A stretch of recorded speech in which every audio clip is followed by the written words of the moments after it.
for Bachita shekel and 2 silver coins. So that money will be given out in the next 2-3 days for the aniyim that come to our doors here in the Beit HaKnesset. Not sure what time is mine. 10. 6:10. 6:10 Maariv. Okay. On the few minutes we have until Maariv, talk a little bit about Tanit Esther. We're coming up to the end of the Tanit, but it's worth reflecting a little bit what this day is. Why did we fast today? What's it all about? And there are at least 3 reasons you could say why we have this fast today. Because I think this year, and I'm sure everybody's feeling it, it doesn't require very much imagination to connect to the themes of Tanit Esther and of Purim. When we said in Shemona Esrei, we said Aneinu, and we said Kibbutz Hara Gdola Anachnu. Ordinarily on a fast day, you say the words. They're in the Siddur. You say Kibbutz Hara Gdola Anachnu. Okay. Once you win Hara Gdola, what is it?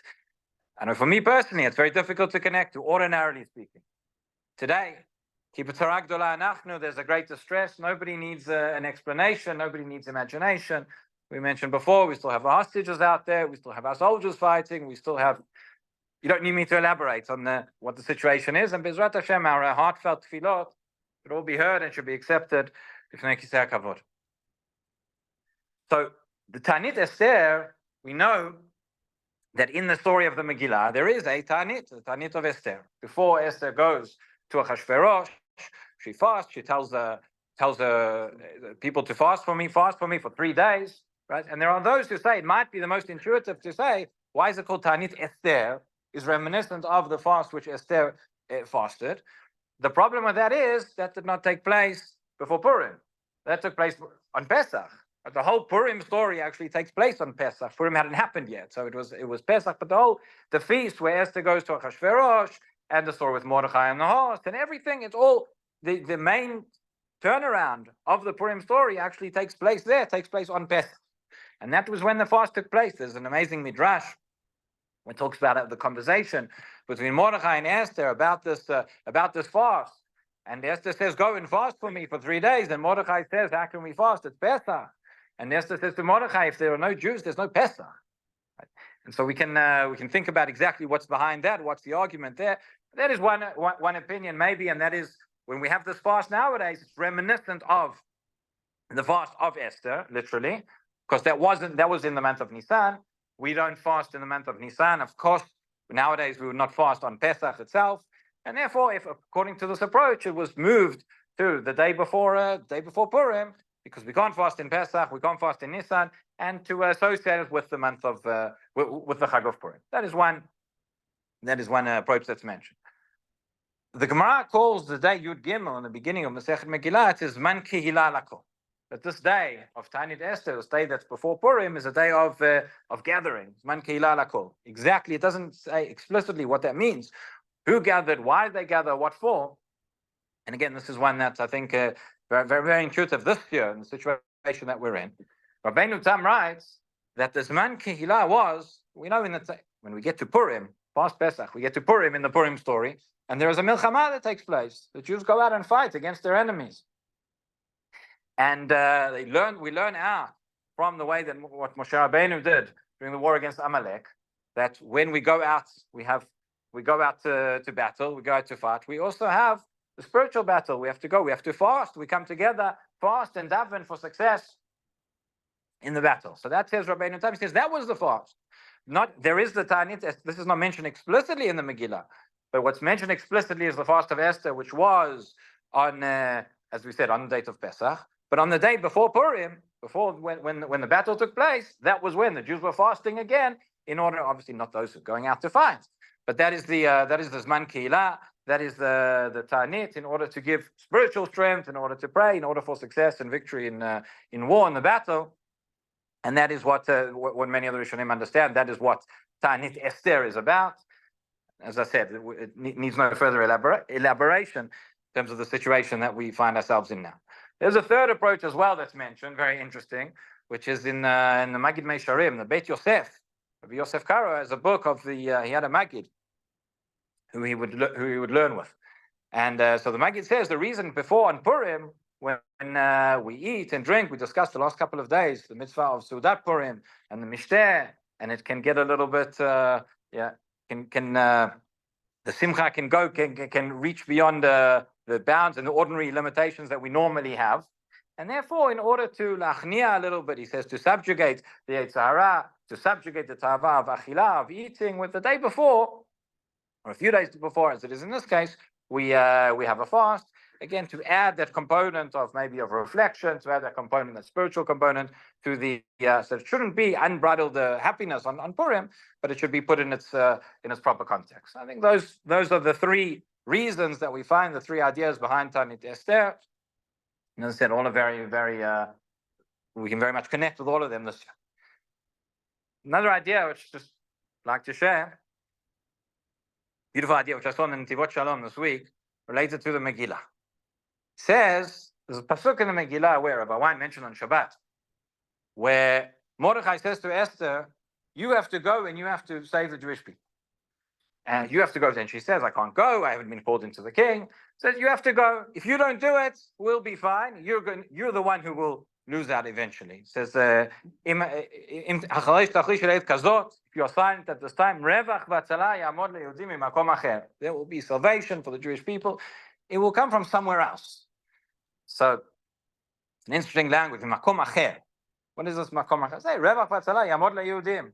Right? They'll be fine. Makom acher. It's coming from a different place. What is this acher? Where's this other place? Where does it come from? And Tivot Shalom points out a Rambam. And again, today we're on all the reasons that we mentioned. The idea of a ta'anit is the idea of tshuva. We've mentioned many times. The idea we find in Sefer Yonah and as well regarding other ta'aniyot, that the ikar, the main focus of the ta'anit, is not just the fact that you refrain from eating and drinking. It's obviously an important component, but it's meant to lead us towards something else. It's meant to lead us to reflection. It's meant to lead us towards tshuva. It's meant to lead us to changing our ways. So the Rambam in Hilchot Tshuva, in the second parak, he goes through the darkei tshuva. He lists different ways, different methods, different things that one can do in order to achieve tshuva. He talks about tshuva gemura. He talks about vidui. And he says the following in Halacha Daled, Perak Bet Halacha Daled of Hilchot Tshuva of the Rambam. He says, Midakei Tshuva, liot hashav v'tzorek tamid lifnei Hashem bebechi u'v'tachanunim. Okay, so these are the ways of tshuva. He says a person cry out always, continuously before Hashem, bebechi u'v'tachanunim, with tears, with supplications, v'otzeh tzedakah kafi kocho, give tzedakah according to your ability. One should distance themselves very much, very greatly from the thing on which they have transgressed. There is a possibility of changing one's name. And he explains, why would changing one's name be part of the method of tshuva? He says, change it. Again, whether it means literally one has to change one's name or there's a deeper idea. But he says,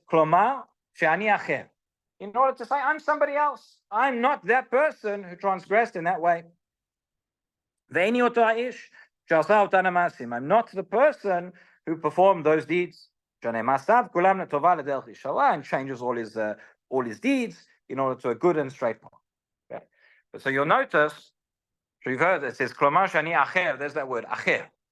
A person, part of the way there is tshuva, whereby a person can do tshuva on individual actions, individual transgressions. And then there's tshuva, which is much deeper, where a person changes their entire essence, changes their entire being. Say, I'm not that person anymore. That's not me. I'm somebody else. I'm acher. And so it says in the Tivot Shalom, he says that is what Mordechai was saying to Esther. Saying the Jewish people are in a situation. How did we get here? The Gemara tells us, we spoke about last week, I think it was as well. We got into the situation because we're a divided and fractious people. Avodah Zarah, going to celebrate in a feast that is celebrating the fact that there is no Geulah, completely lost their identity, completely forgotten about who they are. And that's how they got you. But with many times, when you have a crisis, the crisis brings with it an opportunity as well, and there's a silver lining. And Mordechai says to Esther, I know that the Jewish people will be saved. How? With the power of acher. Mimakom acher. We have got within us the ability, or the capabilities. We've got the power and the strength within us to do this tshuva, to become somebody else, to become not who we were. We forgot who we were. We're going to remember who we were. We're going to come back much better and much stronger and much. אני אחר ואין אותו האיש שעשה אותנו מעשים. We forgot about our identity. We're going to remember our identity. We're going to get it back. We're going to be with that power of tshuva. And with that koch of tshuva, that is how I know that the Jewish people will be saved and we will be redeemed and the Yeshua will come in makom acher. You want to be part of that makom acher, that's up to you.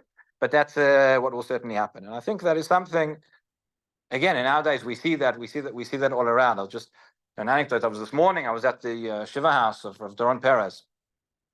We've been, for the last 5 months, we've been praying for his son, along with the other hostages. And unfortunately, earlier this week, it was discovered that Daniel Perez was a soldier in Nachal Oz on October 7th on Simchat Torah. He was killed on that day. And the stories are just coming out about what he did and how he led his tank and the absolute bravery of that day. But you go into these Shiva houses and you see these families. I can tell you while I was there, so there was a certain prominent Rav who walked in and Rav Perez asked him to speak. And the Rav got up and he started speaking, addressing the Shiva house, and he broke down in tears. He couldn't speak. And Rav Perez, the father, the bereaved father, gets up and he gives him a hug and he is comforting, the person who is speaking. You think of Rabbi Akiva, you think of, these are the people that we have. These are the kochot, this is the strength and the resilience. This is what we have within our nation, within Am Yisrael. And we will definitely achieve that. Makom acher, we'll get there. Bezrat Hashem, we shouldn't have to know any more sorrow. We shouldn't have to know any more pain. We shouldn't have to know any more distress in order to get there. But that will certainly come. And all of our tefillot should be answered. B'mehera v'yameinu. Rabbi Chananya ben Akash, Shemer Tzakash Baruch Hu, Tzakot Yisrael, B'chach Ba'alem Torah Mitzvot, Shnei Amad Tzidko Yagdil Torah